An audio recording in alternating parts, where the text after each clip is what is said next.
You're late, you slowpoke wife. Upon entering my husband Scott's hospital room, his words immediately made me furrow my brows in frustration. It was just a few hours ago that the hospital had informed me of his accident. Despite leaving work early and rushing to this distant hospital, being greeted with insults was disheartening. Looking at Scott lying in the bed, both his legs were cast in plaster, indicating the severity of the accident. It was clear, even to a layman, that he wouldn't be able to walk on his own for a while. Yet, his arms were free, and he crossed them irritably. You're my wife, so it's obvious you should take care of me now that I'm in this state. Or do you dislike the idea, you heartless person? As he shouted, Scott threw a 16-ounce bottle filled with something at me from his bedside. Ouch! Before I could dodge, it struck me right on the forehead. The pain resonated throughout my head, causing me to crouch down involuntarily. Watching this, Scott clapped his hands and let out a crude laugh. Bullseye. Really, it's your fault for being so defiant. As a wife, you should quietly take care of me. While pressing against my throbbing forehead, I bit my lip. I hadn't spoken a word since entering the room. I hadn't said I wouldn't care for him, nor had I expressed any reluctance. Scott has always been someone who can't stand things not going his way, but this was the first time he resorted to verbal abuse and physical violence without even listening to me. I dreaded to think what would happen if we were alone at home, given his behavior in the hospital. My head hurt, and I felt an overwhelming urge to cry. As I was lost in thought about what to do next, suddenly, I heard the sound of someone approaching from behind. The door swung open, and as I remained crouched, something hard poked my back. I'm counting on you to take care of me, and the kids too. Turning around, there stood my sister, pushing against my back with her crutches, sporting a grin. My name is Tracy. I am a 30-year-old accountant working at a trading company. My diligent and meticulous nature suits my job well, and I am valued and relied upon at work. I have a younger sister named Lisa, who is 2 years my junior. Since we were children, our parents have always told me to act responsibly as the elder sister. I became the reliable older sister, leading our family, while Lisa took full advantage of my reliability. Moreover, my mother began to rely excessively on me, a diligent child, and before I knew it, I was handling all household chores and managing the family's schedules. Although I excelled academically, always ranking at the top, my dedication to household chores and studies turned me into someone who is not good at relying on others. In contrast, my pampered sister Lisa grew up to be cunning and good at winning favors. She managed to get toys from our father that I couldn't, and during Christmas gatherings, she became the center of attention among our relatives. Flattered by the attention, Lisa would then ask our parents a question. Hey, who's cuter, me or my sister? Without hesitation, our parents answered. Lisa is obviously the cuter one. Tracy is smart and diligent, but she's plain. I often felt envious and inferior, but since Lisa was also attractive and dependent on me, I couldn't help but find her endearing. As she grew older, however, her behavior became increasingly problematic. She would steal my clothes and accessories, claiming them as her own, and exchange contact information with my friends to hang out with them without me. Yet, when I thought to criticize her, she would say with a smile, "Give this to me. It suits me better, you think so too, right? Or your friends said they have more fun when I'm around," leaving me unable to say anything more. It's true that my sister Lisa wore my favorite clothes better and had more charm, receiving affection from others more easily. Being constantly confronted with this reality by her, I became increasingly filled with feelings of inferiority and jealousy. And because my parents also sided with her, I gradually became isolated even at home. My mother, who loved to enjoy her youth and have fun, always dressed up and went out with my father or friends, never providing me with any support. By the time I graduated from high school, I was treated almost like a maid. When I entered university and subsequently started working a few years later, I attended a company party meant for interdepartmental socializing, invited by a friend from work. That's where I met the man who would become my husband in the future, Scott. Scott worked in a department focused on developing new clients, was quick-witted, and always made conversations lively and enjoyable. Additionally, he was good-looking and popular both inside and outside the company. He was a bit of a show-off, but that only added to his charm. At first, I thought we were worlds apart, but to my surprise, we hit it off over our shared interests in movies and books, and quickly found common ground. After several dates, our relationship progressed to dating. Being with him, who was bright and dependable, gradually unwound the tightly wound persona I had developed from being raised as the responsible eldest daughter. He always treated me with care, making me feel valued as a woman, and as our relationship deepened, I learned to be more dependent on him. It was only by his side that I could open up. Feeling comfortable with someone was a first for me. My desire to support him, who had saved me, and to stay with him forever grew stronger each day. Then, he proposed, and we got engaged. We hardly fought while dating, and I believed we would build a happy family together. The day came for us to visit my parents. My sister Lisa was already married to a bartender named Nick, making my marriage the second in our family. Her marriage had been a whirlwind of events, including pregnancy and hurried preparations, which was still fresh in my memory. I heard she had given birth to their second child by now. They were both still young, so when I asked about them today, she said they were fine being looked after by her in-laws. My father had been living away from home due to work for several years and seldom returned. When Scott and I visited my family, not only my mother but also, unexpectedly, Lisa and her husband Nick were there, and we ended up joining them casually. My mother, who always looked younger than her age, had dressed up even more carefully today, appearing even younger than usual. Lisa, on the other hand, was dressed far too flamboyantly for a sister's marriage introduction. She must have spent a lot of time on her hair, curling it meticulously, and her makeup was elaborately done, enhancing her appearance by 50% more than usual. She wore a see-through blouse that emphasized her chest and a short skirt, which even made me unsure where to look. I wondered if her husband minded her dressing like that, but he seemed not to care. My father couldn't return home due to sudden work, so the meeting went ahead with those present. My mother and sister immediately welcomed Scott for his cheerful and pleasant demeanor. What a neat and proper person.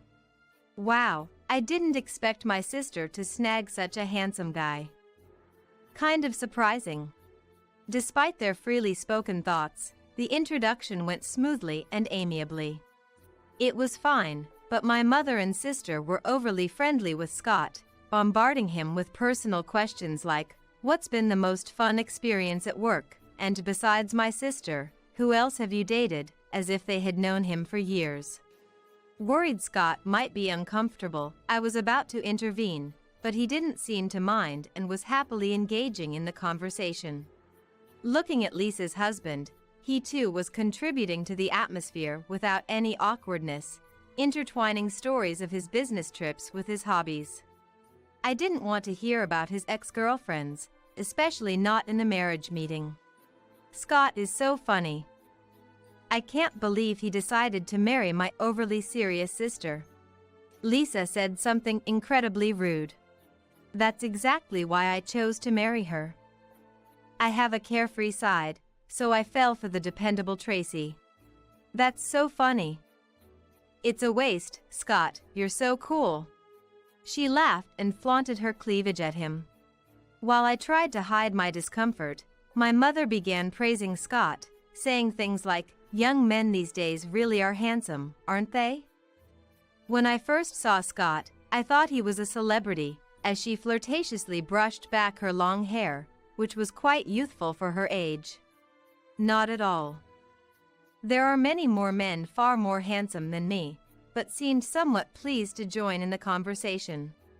Eventually, alcohol was served, and the atmosphere turned into that of a mere drinking party, which frustrated me as I tried to steer the conversation back to wedding preparations. Somehow, because my family took a liking to him, we were able to proceed with constructive discussions about the marriage.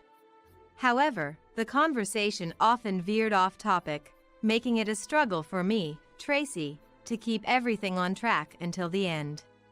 After that, as we started living together and began preparing for our marriage, I found out that my mother and sister had taken a great liking to him and had exchanged contact information without me knowing. They began relying on him for various reasons, such as shopping on weekends or fixing things around the house, and each time, Scott would inform me and then head out alone. "Your mother and sister are really nice people, and I enjoy their company. It's great to get along well with my fiancé's family, isn't it?" He innocently mentioned this and started meeting them almost every week. He also got along well with Lisa's husband, Nick, and even started going out for drinks with him at night. Indeed, as Scott says, it's better for the relationship between my family and my fiancé to be good rather than strained. But after all, they are my family first. I can't say they should keep their distance, but the fact that they gather without me slowly creates a feeling of exclusion and discomfort. "You could at least invite me if you're going. I could be useful for shopping too, and it feels lonely not to be relied upon by my own mother and sister." I brought this up lightly with him one time, and he chuckled awkwardly, dismissing my concerns. "Tracy, you always seem so busy with work. You probably want to rest at home on your days off. Your mom and sister don't want to burden you, they're just being considerate. I'm a guy and I have the energy, so they call on me. Don't worry about it." He said this and patted my shoulder reassuringly. Although his explanation seemed reasonable, I felt brushed off and remained unsure whether to be satisfied with his response, continuing to harbor unresolved feelings. This situation didn't change even after we got married. Scott, who would leave work on time to the teasing of our colleagues as a newlywed, never returned directly home to live with me. Instead, he would go to see my mother and sister. By then, he didn't even bother to fabricate reasons for his visits, casually saying, "I'm going to have dinner with Lisa and Diane. I'll also stop by Nick's bar, so I'll be back late," as if he was going out with friends. Diane is the name of my mother. I wonder when he started calling her by her first name. Doesn't he find it strange to frequently visit my family without his newlywed wife at home? The vague sense of alienation I felt gradually turned into irritation and anger, though I was eager to join them despite everything. At that time, my company's performance was booming, and the workload in my department was at its peak. Both my colleagues and I were stuck with daily overtime, far from being able to leave work early for leisure. During nights and weekends, all I could do was rest my exhausted body. Thus, I couldn't find the time to join my husband and my family in their gatherings. This also provided a convenient excuse for them to exclude me under the guise of being considerate of my tiredness. When I reached out to my mother and sister to ask if they had been seeing Scott recently, both confirmed they had. My mother said, "Scott is so kind and thoughtful, he's really been a big help. Talking with him makes me feel younger." Lisa messaged me, saying, "Scott is so smart. He has great taste in choosing places and is so fun to talk to. Honestly, he's too good for you, sis. But I'm grateful to you for introducing us to Scott." Feelings of wanting to confront both of them bubbled up, but I decided it wasn't worth starting a family feud over and chose to ignore their messages. This situation continued for several months. Until then, aside from his frequent visits to my family, Scott had been a problem-free husband. He helped with household chores and was always gentle when talking to me. Sometimes, as a souvenir from his meetings with my mother and sister, Scott would show his thoughtfulness by bringing home sweets. However, his behavior began to change gradually around this time. The company's performance continued to rise, leading to an increase in business trips for Scott, who works in sales. While he used to go on day trips or overnight trips about once a month, he started going on longer trips due to bigger deals. I understood that this was partly due to the company's direction and accepted it, but at the same time, Scott's attitude towards me became increasingly careless day by day. The change from before our marriage was chilling. Once, when he returned from a business trip, he glared at me as if I were an annoyance and sighed heavily as he entered the room. He carelessly threw his jacket aside and instructed me from a distance, "This is dirty, so take it to the cleaners." Previously, he never did such things. When he had requests, he would talk to me face to face, and he would hand things over to me directly. Now, it was as if he was avoiding me, not even coming close. Dragging my tired body from work to do household chores, I felt miserable picking up his jacket. As I was preparing it for the cleaners, Scott's sarcastic voice echoed from afar. "Accounting must be nice. No business trips or entertaining clients, just go home after work's done. No need to suck up to bosses or clients, just finish your own work and that's it. What a leisurely life. Must be nice to have so much free time." His unkind words felt like being stabbed with a knife. Sales has its hardships, and office work has its own. Before our marriage, Scott understood that. Why would he say such a thing? He seemed like a completely different person. Since you have so much free time, you could at least take care of the house properly. Look, the bathroom mirror is a bit dirty. There was also some dust in the entrance. Aren't you slacking off? Then, he started to criticize my housekeeping, something he never did before. I had prepared meals, made sure the bath was ready, and of course, did the laundry and tidied up our clothes every day. Before, Scott would help with household chores, but now, instead of helping, he nitpicked every little thing I couldn't manage to do in our daily life. I might not have business trips, so I might have more flexibility with my time, but the work I do in my department is important to the company. Saying that is disrespectful to me and to others. It's sad to be criticized unilaterally about household matters when we live together. As I approached him to retort, he glared at me with piercing eyes and clicked his tongue loudly. "Did you really come here just to talk back? Such a pain. Your attitude is really not cute at all, and it's tiresome. Don't say things like that. What's gotten into you lately? Your words have been harsh. Are you that tired?" He wasn't always like this. I wanted to believe that. I wanted to convince myself that he was just under a lot of stress from work and that was making him act out of character. Scott spat out. "Yeah, that's right. It's because you're lounging around at home and not cute at all that I don't feel relaxed when I come home. That's not a fair thing to say." Cutting off my response, Scott continued to insult me. "You might not realize it, but you're just too plain. Your makeup is sloppy, your clothes are dull. You're clumsy with men. You lack any charm as a woman. I married you thinking you'd at least be competent at work and household chores, but it's just boring to be with you." I felt as if I had been hit in the head with a huge rock. The impact made everything go dark for a moment, and then tears began to flow. This touched on my insecurities, things that Scott had helped me overcome during our relationship, and thus, were things I never wanted to hear from him. It was an irreparable wound to my heart. Suddenly, I remembered my younger sister asking everyone, "Who's cuter, me or my sister?" The image of her doing so flashed through my mind.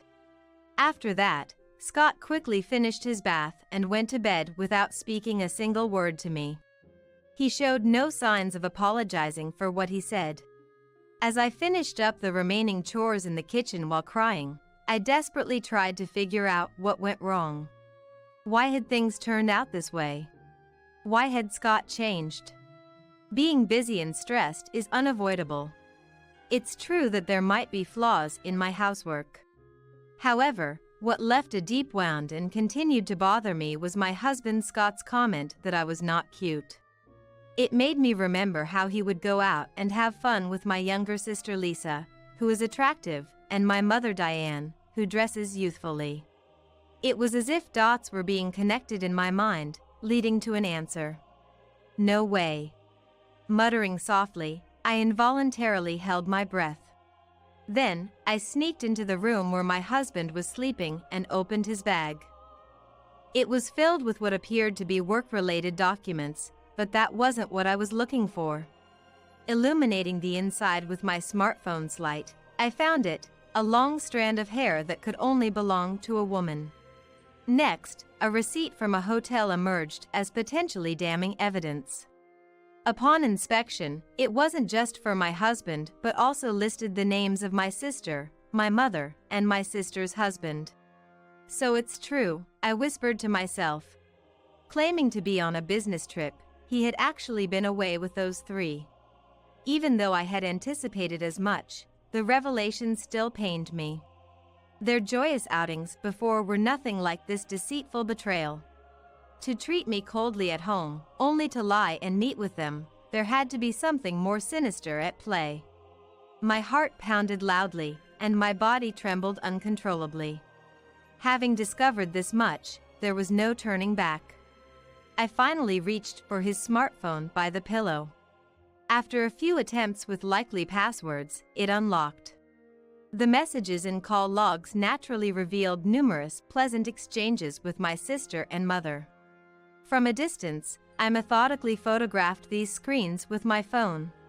Peeking into the photo folder next, I was confronted by a series of embarrassing photos involving my husband with my sister, my mother, and my sister's husband, images so shameful it was hard to speak of. I was overcome with a sense of revulsion, surpassing shock. Struggling to keep hold of the phone, I captured these images on my own device as well. Feeling nauseous, I rushed back to the kitchen and vomited repeatedly. The photographs starkly depicted indecent acts between my relatives and my husband, undeniably far from normal. Had he not been asleep, I would have screamed in outrage. I cried silently, suppressing my voice as I vomited again and again. Where did it all go wrong? Was it wrong to introduce my sister to my husband? Did I choose the wrong partner, or was it my failure to address my sister's unchecked behavior? Frustration and despair muddled my thoughts further. My husband was the first person I truly loved. Despite being introverted and lacking confidence, he taught me the joy of being loved and the pleasure of relying on someone, believing he was my soulmate.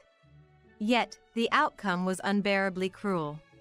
The happy life I thought we shared was all a lie. My rage towards my sister also surged. From a young age, she took everything from me, family affection, material things. Despite her cuteness and charm, and the way she was spoiled by our parents, I had always forgiven her. I thought her marriage and her doting husband had settled her down. But no more. This time, I cannot forgive. And my mother, too, was appalling.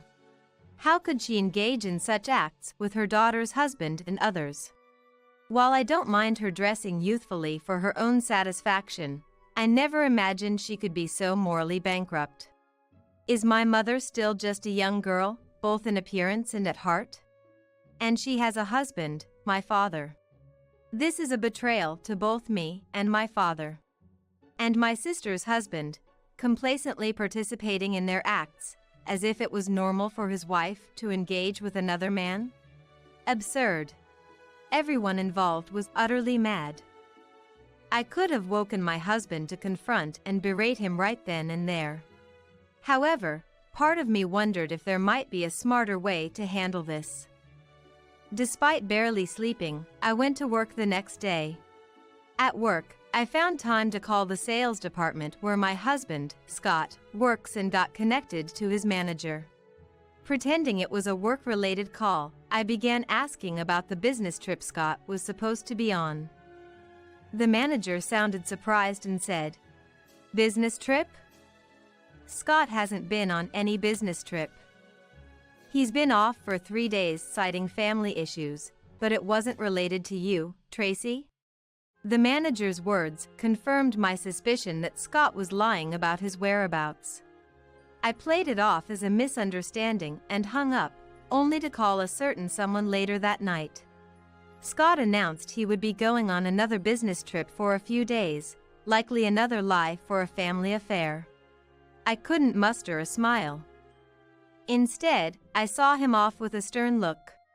By then, I had already identified a trustworthy lawyer, preparing for the next steps. In the evening, while at work, I received an unexpected call from an out-of-town general hospital. It was unusual to receive a direct call instead of through an app, especially from an unknown number, but I answered. The caller was from the hospital, informing me that a family member had been in an accident. I immediately got permission to leave work early and headed to the hospital. Upon arrival and after speaking with the reception, a nurse escorted me to a specific room. Opening the door, I was greeted with harsh words. "You're late, caregiver. You're so slow and useless." I rushed over as soon as I could. "What do you mean, caregiver?" Feeling anger at his words, I retorted. Looking at my husband lying in the bed, his legs were encased in casts, hinting at the severity of the accident. It was clear even to a layperson that he wouldn't be able to walk on his own for a while. Yet, despite being battered and bruised, he was very much spirited, continuing to berate me.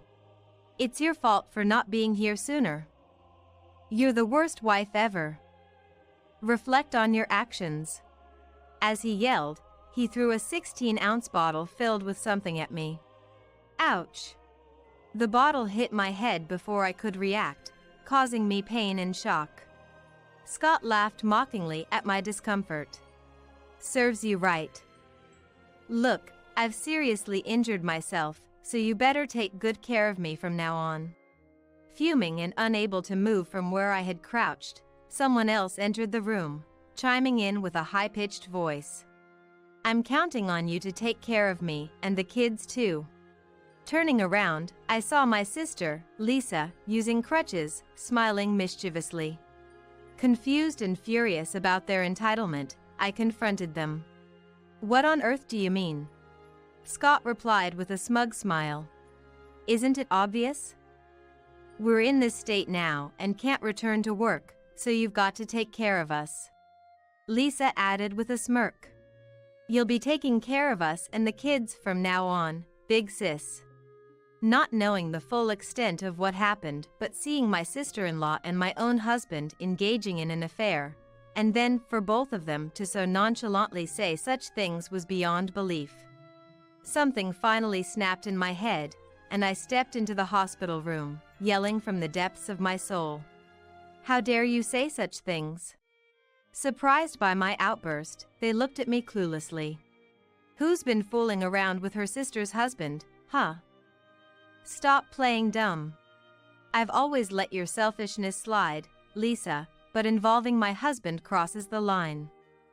"What were you thinking?" When I confronted my sister, she made a displeased face for a moment before brushing it off with a sweet tone, saying, "What are you talking about? I don't get it." "You're scary, sis. Besides, it's fine because the kids are always at Nick's parents' place anyway." Then, turning to my husband, she began to whine, I just don't like her. Ignore her. She's always been stubborn and no fun, nothing like you, Lisa. Really makes me wonder why I married her in the first place." Being referred to as her and treated like a common adversary by them both was more than I could bear. prompting me to address my husband next. Enough from you too. I've gathered enough evidence, so there's no escaping the truth. You've cheated with my sister, which is despicable. Infidelity is one thing, but this is a new low. Scary, aren't you? What evidence? We're victims here, and you're accusing us without a shred of sympathy. You're the worst. Facing my husband's mocking gaze, I confronted him with the evidence of his infidelity that I had captured on my smartphone. I felt guilty for suspecting you, but your behavior was too peculiar to ignore, so I did some digging. As a result, I know everything. Let me reiterate, both of you are truly despicable. It's revolting. Who do you think would care for people like you? After firmly stating my piece, I turned on my heel and left the hospital room. As I passed a stunned nurse, I gave a small nod before quickly making my way out, regretting the wasted time I could have spent elsewhere. As I hurried down the hospital corridor, a familiar voice called out my name from behind. Turning around, I was greeted by the sight of my mother in a wheelchair, looking much her age without makeup and with disheveled hair, an unusual sight for her. My mother looked somewhat uncomfortable, but like my husband and sister, she displayed no remorse. The person pushing her wheelchair caught my attention. It was my sister's husband. To think I'd run into not just my husband and sister, but these two as well. Recalling how I'd left in anger without hearing their side of the story, I approached them for an explanation. After a moment of awkward silence, they suggested we move to a quieter spot, and that's when my sister's husband began to speak. My mother, sister, husband, and sister's husband had taken time off to gather for a secretive getaway to an adults-only spot known for its heavy snow. Without proper preparation, they ventured into snowy mountain roads where their vehicle flipped on a steep slope, heavily injuring my husband and sister from the impact, and partially paralyzing my mother when the car struck a tree. My sister's husband, saved by the cushioning of a pillow he happened to bring, escaped with just a sprain. As he recounted their reckless adventure, his eyes dropped, filled with unease. No matter how regretful they might now seem, it was too late. Such irresponsible behavior, if discovered by the relatives caring for my sister's children, would surely not be overlooked lightly. Just then, my phone rang with a call from someone familiar. After taking the call, I requested a nurse to gather the four in one room. Upon arriving with my mother and brother-in-law at the hospital room where my bedridden husband and sister awaited, I revealed that I was fully aware of their deeds and had shared everything. I know exactly what you all have been doing. Of course, I do. And then, saying that, I opened the door to the hospital room that had been closed. I've told him everything as well. Standing there was my father, his face contorted in anger and disappointment. Is everything Tracy told me true? He asked in a low, strained voice, looking at my mother and sister as if they were strangers. Yes, it's true. I have the evidence on my phone, some of which I can't show you. I replied, showing him what I could on my smartphone. As he saw each piece of evidence, his rage visibly intensified, shaking him to his core. You all. What disgraceful things have you been doing? To think I've been content with such a promiscuous woman as my wife all this time. As he moved directly toward my mother, he suddenly opened his bag and presented her with a divorce form. You've deceived me for so long. Infidelity with another man, and to think, both with our daughter's husband, that's just not right. Honestly, I'm ashamed to have had you as my wife. I wish I could start my life over. The intensity of my father's presence was immense, causing everyone in the room to hold their breath. My mother looked uneasy, casting her gaze around, and looked at my father with a flattering gaze. Oh, come on, you're being dramatic. It was just friendly outings with our daughter's husband. It's better to be on good terms than bad, right? Good family relations don't justify such behavior. He then showed Diane the embarrassing photos displayed on my smartphone, which I had shown him. Please, let's not talk about divorce. I admit what I did and I'll reflect on it. If we divorce, I'll have nowhere to live. And with my injuries. Please, forgive me. I couldn't care less. Despite my mother's attempts to excuse herself, my father forced a pen into her hand. He already knew from me about her paralysis. He already knew that my mother couldn't escape. If you understood what you've done, you wouldn't dare make such excuses. Don't act so entitled. You brought this upon yourself. Stop it. I don't want this. After a brief struggle, my father overpowered my mother and forced her to sign the divorce paper. Simultaneously, I presented Scott with the divorce papers I had prepared since the day I found evidence in his room. What's this now? You called yourself a caregiver. To my ludicrous husband, I replied. I said I won't take care of you. Haven't you realized what you've done yet?